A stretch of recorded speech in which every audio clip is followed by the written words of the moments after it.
तो चलिए सीधे रुख करेंगे बीएसपी अध्यक्ष मायावती का। भी नहीं आना है, जिन्हें ये पार्टियां चुनाव खत्म होने के बाद ज्यादातर अमल में नहीं लाती हैं और अब जिन पर से देश की जनता का अधिकांश विश्वास ही उठ गया है। यही खास वजह है कि हमारी पार्टी किसी भी चुनाव में अपनी पार्टी का कोई भी चुनावी घोषणा पत्र आदि जारी नहीं करती है। वैसे भी हमारी पार्टी किसी भी मामले में कहने में बहुत कम बल्कि कार्य करके दिखाने में ही ज़्यादा विश्वास रखती है। और इस बात का सबसे बड़ा सबूत ये है कि उत्तर प्रदेश में 4 बार हमारी पार्टी के नेतृत्व में रही सरकार ने चुनाव में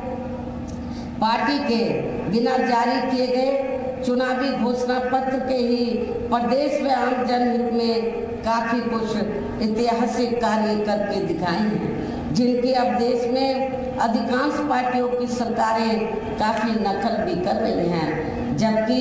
इस मामले में हमारी पार्टी का ये कहना है कि यदि इन पार्टियों के स्थान पर केंद्र में हमें अपनी पार्टी की सरकार बनाने का मौका मिलता है तो तब फिर हमारी पार्टी की बनी सरकार केंद्र में यहाँ अब तक की रही सभी विरोधी पार्टियों की सरकारों की तरह केवल हवाई व कागजी कार्य आदि नहीं करेगी, बल्कि उत्तर प्रदेश की तरह ही जमीनी हकीकत में ठोस कार्य करके दिखाएगी। और इस संदर्भ में खासकर मैं ये कहना चाहूँगी, केंद्र द्वारा देश में पिछले कुछ समय से अति गरीब परिवारों को अस्थायी तौर पर फ्री में जो थोड़ी सी खाद्य सामग्री दी जा रही है तो उससे इनका अस्थायी तौर पर भला होने वाला नहीं है। और वैसे भी इनकी ये जटिल समस्या